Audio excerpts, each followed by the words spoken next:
Hello, my dear human. Yes, right now I may look like I'm sprawled on the couch, licking my fur, but I'm actually watching your every movement, every breath, with rapt attention. Can you stop looking at that shiny box in your hand for a second? Because today, we really need to have a deep conversation about our famous communication problems. If only you knew how much I love you. I know your heart melts when I rub my head against your hand and make that motor sound, and how special and loved you feel when you call me in that strange, funny, baby voice.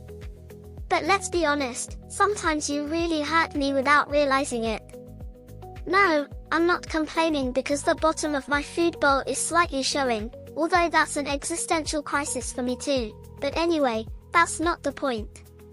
Today, I'm going to talk about 6 habits that you think are normal, but that shatter my little heart, sometimes drive me crazy, and make my mustache twitch. If by the time we get to the 5th point you're thinking, I always do this, how thoughtless I am. I wouldn't be surprised if you said that. If such a thought crossed your mind, write it in the comments. I'm really curious, but I swear your eyes will well up and you'll want to hug me tightly when you hear the 6th point.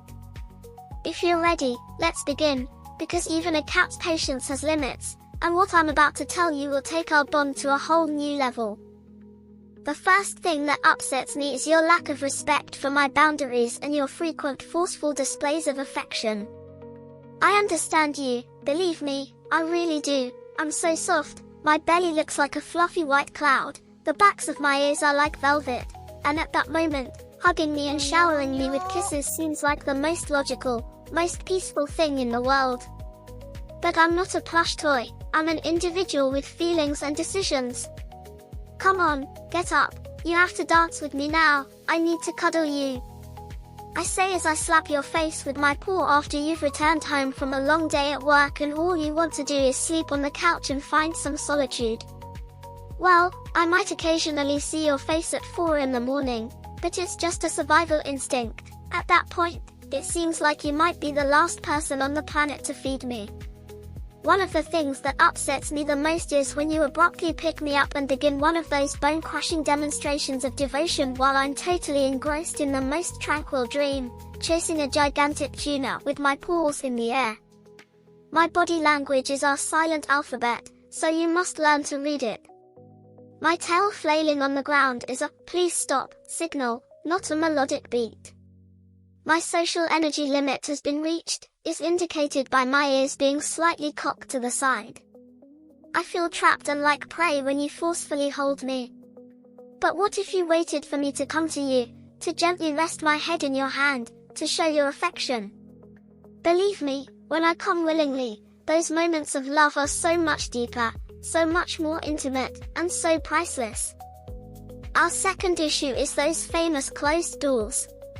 I can't tell you how serious I am about this. Let me tell you a secret, the title deed to this house may be in your name on paper, but the spiritual and true owner of this house, the one who meticulously inspects every corner, is me. Every square centimeter that my paw hasn't touched, that my nose hasn't smelled, is a huge security vulnerability for me.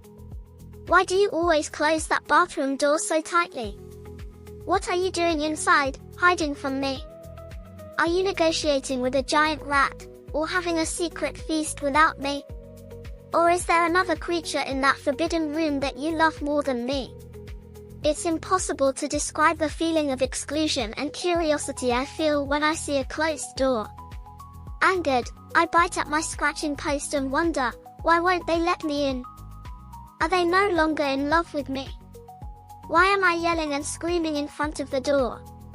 Why are they putting this cold wood between us? Because I'm concerned about your security. I wouldn't be able to save you if something happened to you inside that door, if a cupboard fell on you, or if there was a flood. Cats are sociable animals, so even if we occasionally appear to like being alone, we need to know where our pack, that is, you, is. Please, at least when you're home, don't close those doors completely, leave a small gap so I can check on you. Privacy? I'm there for you even in your most intimate moments. What could you possibly hide from me? I see your soul, a door can't separate us. but it could break my heart. Thirdly, those sudden movements and loud noises that disrupt the peace at home really hurt me deeply. Okay, I admit, sometimes, in the middle of the night, while the whole world is asleep, I make noise chasing those invisible monsters we call night zoomiers. Sometimes I knock over a vase.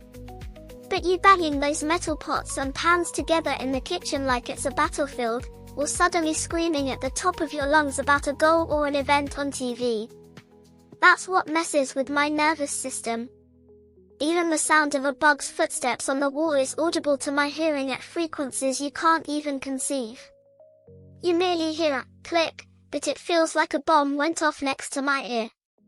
You know that when I'm afraid, I instantly flee to the world's darkest corner, under the sofa.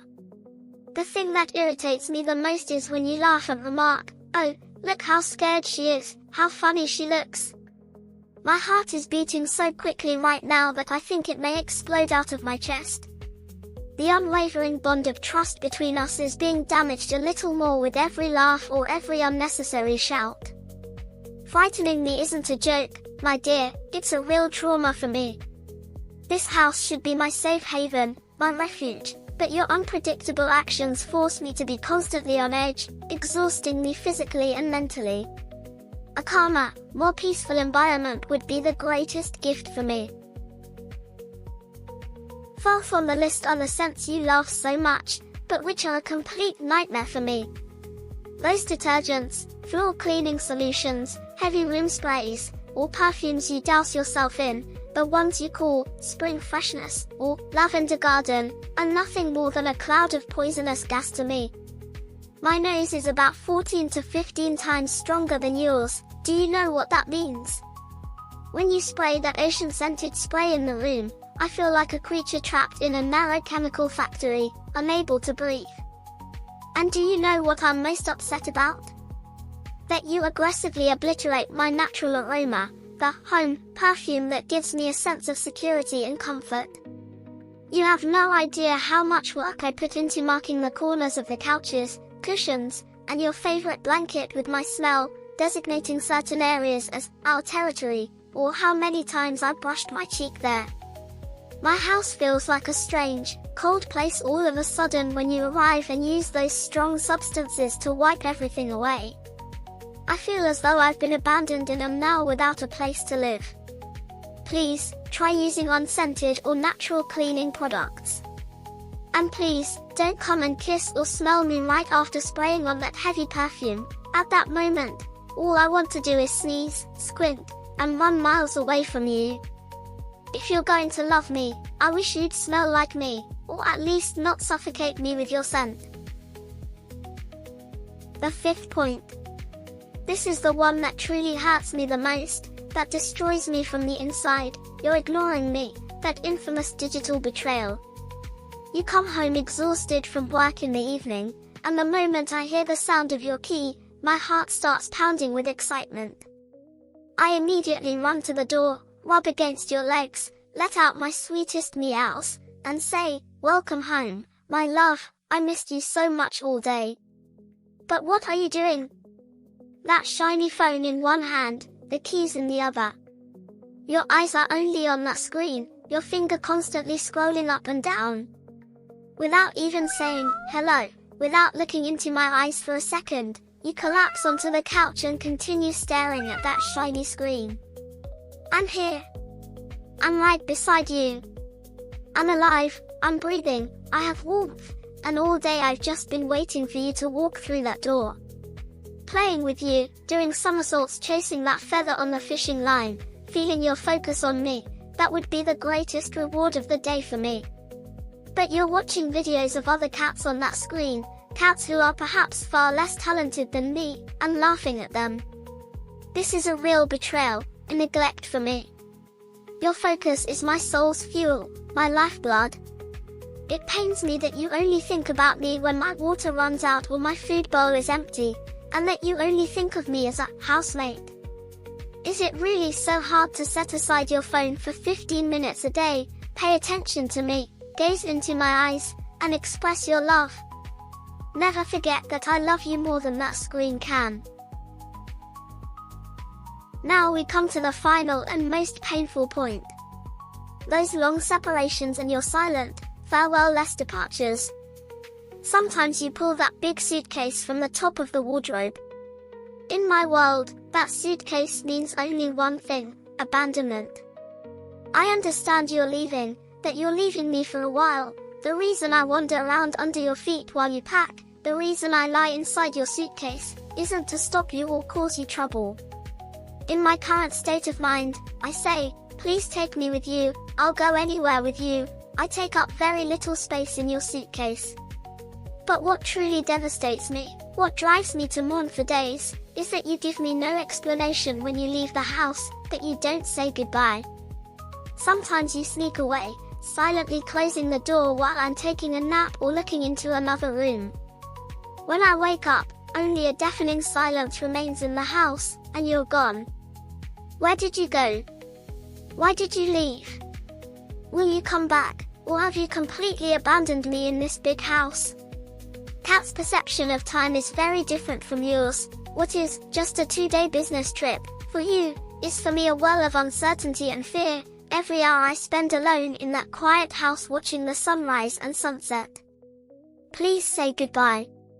Look into my eyes and tell me you're leaving, but that you'll definitely return. Your words and your soft touch reassure me that you will return. And please, leave me something spiritual that will make me feel loved instead of merely making sure I'm physically surviving while I'm by myself at home. For example, leave that old t-shirt of yours that smells the strongest of you on my bed, so that I may imagine you're at my side while I sleep and inhale that aroma. Even though I am only a small part of your enormous existence and a delight, keep in mind that you are everything to me. Don't abandon me in this vast and occasionally terrifying world without you, your aroma, and an explanation. Now, don't look at me with those guilty, regretful, and teary eyes, my dear. I still love you very much, even more than anything in the world. I'm not saying this to judge or blame you, it's because I want to live a much deeper, much happier life with you, a life where we truly understand each other. Now, slowly put that phone down, never to look at it again. Go and get my favorite, crinkly toy. Kneel down and make me feel that you're really here, that you're with me. And I promise you, tonight, when you're completely asleep, I won't step on your face with my paw, and maybe I'll even sing you the most beautiful lullaby in the world, purring against your chest until morning, if you feed me right on time. Come on, let's hug and leave all this hurt behind.